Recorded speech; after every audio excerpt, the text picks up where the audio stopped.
Welcome back to the show, everybody. Wait till you see what we got for you today. Somebody roll that beautiful intro.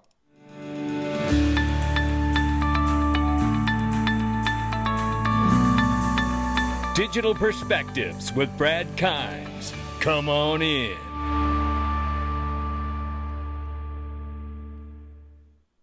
Welcome back to the show. You can follow us on Twitter, YouTube, and digperspectives.com for exclusive content. Right now, $66,000 plus for Bitcoin, $2,900 for Ethereum, $111.10 billion plus market cap for Tether, XRP 51 cents at the number 7 spot. We're up 0.7 on the 24, 0.6 on the 7-day. Range of price between 51 52 cents. We'll get into it. Reminding everyone right now that I Trust Capital is the best home for crypto, gold, and silver IRAs. The only thing better than buying crypto is buying tax-free crypto, and you get complete control over your back office. And this is what it looks like. And you can decide what assets you're in and out of, and it's all tax-free, giving you the power and control to control your own finance and future. This is remarkable, ladies and gentlemen. If you have not taken advantage of it, click the link below and find out for yourself. Check out my sponsor. BRICS developing decentralized financial system to end U.S. dollar dominance, ladies and gentlemen. That's the story. We've reported on it for a few years now, and it is getting bigger and bigger and more relevant. And I want to bring you this part of the article here. As we know, it talks about subsequently the currency that they want to create for their BRICS coalition. Brazil, Russia, India, China, South Africa, and another 40 countries intend to join. They want to de-dollarize from the U.S. dollar dominance and its reign as a global reserve currency. And they're here suggesting that subsequently they could introduce their own BRICS currency that would be anchored in 40% by gold and another 60% by currencies that are coming from the BRICS coalition itself. Moreover, the development would work to enhance many of the alliance's greatest efforts. Its de-dollarization initiatives would be embraced through the system. You're hearing this, right? Meanwhile, it would work to implement the local currencies within its development. The unit is seeking to become a BRICS policy by 2025, as just next year, which would fast-track many of the collective currency plans. Now, we have a summit coming up in 2024 and is set to provide more important announcements and information. The development of such a system could be derived through an official reveal. So we may get a reveal in 24 that tells us exactly what it's going to look like in 25. So pay attention, brace yourselves. The one thing we can say is, look, if you're coming from a place of, like I am, that what brought me to this space is the understanding that this financial system is under duress, and specifically the U.S. dollar. Now, it has not happened in a timeline that I'm happy with, but it feels like to me it is closer than ever that we are going to witness something spectacular in the transition of this financial system globally. And I mean spectacular in that some may be good and some part of that may be bad. But what I do know is that whatever it's going to be, it will involve value protocols and distributed ledger technology. Now, I further believe, as I speculate, XRP Ledger, XLM, and other value protocols will be involved inside of the financial system as we move forward and get that clarity to allow that to happen. But this is a very real element that you cannot ignore, especially if you're the United States of America, because it's your national dollar that is serving as a global reserve currency that everyone here is expressing openly that they want to abandon. So, it may not be happening in the timeline that everyone wants. Totally understand that. And it causes quite a bit of speculation, but I'll tell you this. BRICS coalition wanting to de-dollarize and harm us by dropping the dollar is very real. Very real. I want you to listen to this segment here. This is James McFadden, and he is talking to Linda P. Jones, 25-year Wall Street veteran here. Super smart mind. I want you to listen to what she says about what may be coming here. Also, obviously, the CEO for Ripple talked about the market possibly doubling by the end of this year. Where do you think that's possible? Maybe we see a $5 trillion market cap And then he came back and said maybe he shot a little low on that number. It could be a little higher than that. What is your feelings in regards to crypto, and where do you think everything will play out going towards the end of this year? Well, it's my opinion that we get stablecoin laws this year, and that's because Jeremy Allaire, CEO of Circle, said this is a year that stablecoins become real money. So I think we may get stablecoin legislation around November is what I'm projecting. It could be earlier, it could be wrong on that, but I'm just estimating November. Okay. Next year, I think we get crypto laws. So we were going to get the legalization and the explanation of crypto and what it has to do in order to meet all the criteria to be seen as crypto under the law. Okay. And so when you consider that stable coins could happen this year, I think Brad was being very conservative when he said 5 trillion. You know, many people have said 100 trillion by the end of the decade. Yeah. We're at roughly 2 trillion now. Wow. So I think, and half of that's Bitcoin, right? So it's really, alts are only 1 trillion. Yeah. So if that happens, I mean, we're looking at multiples and multiples of where we are now. So even Brad himself said he was being conservative when he said 5 trillion by the end of this year. Right. I think it's going to be a lot bigger because a lot of money flows on stable coins, and that's going to be huge. So. Well, there you have it, and a great conversation by both of those people, and shout out to both of them. This is the former Speaker of the House of Representatives, Paul Ryan, and I want you to hear now what he says about stable coins. Oh boy. I guess the question is, what could you do now, knowing we have debt problems in the future? I think there's a couple of things Congress could do. They're not, but maybe they'll get something done. I think stablecoin legislation would be a good step in the right direction. That could be helpful. That could be done this year, but I don't see anything other than that on the horizon. Let's talk about stablecoin, because I've heard you say that actually getting legislation on that could help treasury auctions. And when you said it, I said, what's the connection there? Take our audience through that connection. Yeah, so stablecoins, which are digital private sector dollar-backed currencies. It's not crypto because it's tethered to the US dollar. They have to have dollar-backed assets. They have to have treasuries or cash to back those stable coins. There's not a law that governs these right now, so they aren't really deployed. But if you actually have a law, which Patrick McHenry and Chair Waters, Maxine Waters and Patrick McHenry are putting a deal together. Schumer is in talks with them. I think there's a reasonable chance they could get a deal on stablecoin legislation. That means you have a legal framework in which you have stablecoins deployed. You'd go from a couple $100 billion of stablecoins to, maybe trillions. Right now, stablecoins are like the 16th largest buyer of bonds, bills, and notes among all sovereigns. If you actually regulate stablecoins and have them deployed, that does two things. That gets the U.S. dollar more deeply ingrained in the oncoming digitization of currencies. That's a good thing. And you create new consumers' demand for our bonds. You create new consumer demands for our bonds. Hello. Take a listen to this. I'm on stage, Fireside Chat, XRP Las Vegas 24, with none other than Honorable Christian Carlo, former CFTC chairman, head of the United States Digital Dollar Project. Take a listen to this clip. Protocols out here. There's going to be multiple different tokens. And the stablecoin bills out here, although they're missing privacy, they really allude, it's not just about a digital dollar stablecoin. These stablecoin bills are tokenization bills. Yeah. And it is about getting the traditional markets tokenized. Yep. So this is a massive piece of legislation that's going to be done when it gets done. And don't get me wrong, I support the stablecoin bills. Yes. I would like to see the privacy protections enhanced. Added in.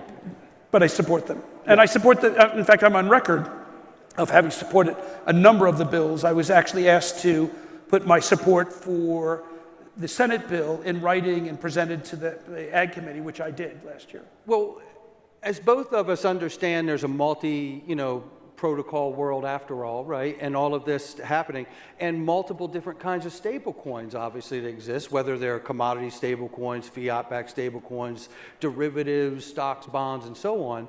You look at that wide range of all of these things, and that just sounds like a giant new use case being created for the world here, and especially if you go back to the dollar stable coins and you allow this private issuers like financial institutions to have this granted access to create a Bank of America stablecoin, a PNC, or a Wells Fargo, right? So if we have these new use cases for these digital dollars, those entities will be required to have a qualified custodian and hold one-to-one or a surplus. But we're in a situation right now, Chris, where, you know, at home, domestically, and geopolitically, there are a lot of things headed towards an intersection that doesn't look very healthy for us. Just speak to that moment, what that looks like from your digital dollar project chair. Yeah, you know, it's funny. You know, history is a series of contractions and expansions. If you look at the U.S. approach to money during the 19th century, it was a very expansive notion. We had states issuing currencies, we had railroad companies issuing currencies, you had mines issuing currencies, and you had the federal government issuing currencies. Sound like a lot what we're dealing with today, doesn't it? And then we went through a period of high restriction, which reached an apogee in the 1930s when the Roosevelt administration actually banned ownership of gold. Everything had to be based on a federal notion of value. We've expanded that once again. We have a much more liberal approach to that, and we're in a global world where there's many different instruments of value that are competing. The question is whether we go back to a restrictive period again or whether we go to an open period. And what's going to make the difference is the people. Yeah. At the end of the day, politics does respond. If we're asleep at the switch, if we allow the politicians to have their own way, they will look to restrict things down, because once you have less choice, politicians have more control over it, right? Unfortunately, with the way things are today, and you look, if we look at the printing, the inflation here at home, we look at the geopolitical conflicts that are happening, the advancement of the Chinese digital yuan, we don't want to see that get white labeled in other countries and so on. Can they avoid, you know what I mean? Like standing on the sideline and avoid being a part of this innovation? You can't. No, and honestly, they have the right to exercise their economic clout. We don't agree with their value set, but they have a right to we should just be countering that with a better set of values. The sad part is we're not doing that, and so they're dominating the conversation. All right, now let me take you now to the next clip here, because this is important. I mean, we just heard what the former Speaker of the House said. Take a listen. This unavoidable moment in the front of us, and there has to be someone at some point has to come forward and allow these new use cases to be happening, like stablecoins, private issuers, because I see like this hyperinflation moment. Now, I'm not trying to be an alarmist. I don't know whether it slides greatly or what's that scale look like. I can't tell you, but everybody knows that it's a high probability of happening. We just don't know how bad it gets, right? But if you introduce this ability for these new issuers to have a stable coin, then they are the ones that soak up like a sponge or a bulkhead that catch these hyperinflated dollars that are coming back home. Could you speak to that? Yeah, well, I'm glad you put your finger on it. I think the biggest threat to the American way of life is government money printing. Yeah. Everyone here. There's no question. Chris is just, as far as I'm concerned, one of the greatest American patriots to ever serve in our government. There's no question about that. That's how I feel about it, Chris. Look, that all falls in line with what we understand about Paul Ryan's speech here. But what I want to bring you back to, what Paul Ryan said, is look what Matt Hogan says here from Bitwise Invest, okay? If the stablecoin bill passes, you'd go from a couple $100 billion of stablecoins to maybe trillions. That's Paul Ryan. He's highlighting his comment. Then Matt Hogan goes on to say here, great thoughts by Nick Carter, who covered this.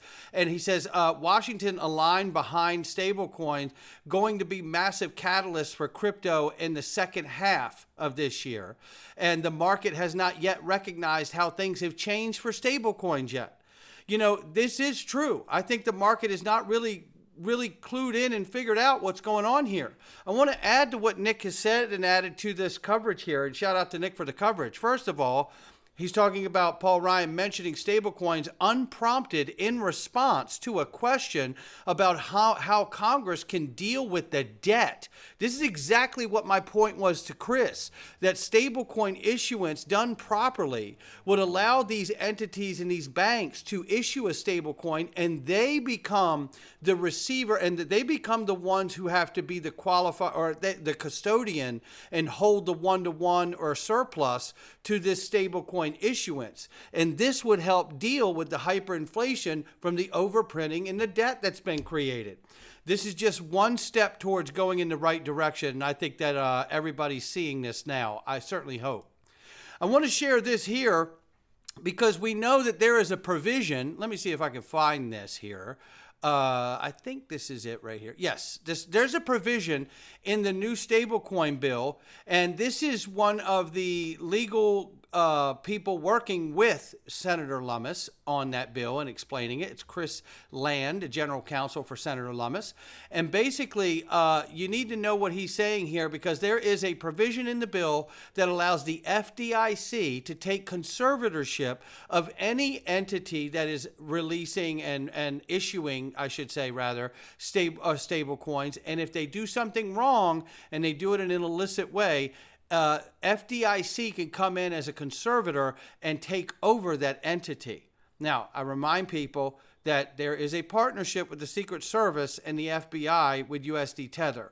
Is that a precursor to some kind of conservatorship should we see legislation go through, or is it something else?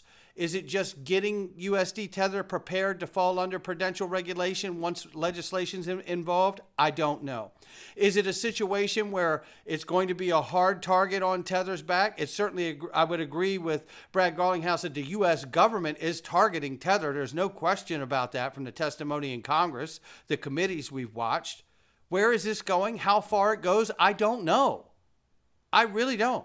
It could go a wide range of things, right? You know, a slap on the hand to completely shut down, but I don't know where it goes. But what I do know is they have a provision in here for anybody acting out of the norm of regulation to take it over. The other thing I want to highlight is pay close attention to the fact that USDC Circle just announced they're moving their legal base from Ireland back to the United States. And if I'm not mistaken, that puts only one stable coin today issuing US dollars outside of the US. It's USD Tether. A lot of language in the bill too that addresses receivership of failed payment stablecoin issuers.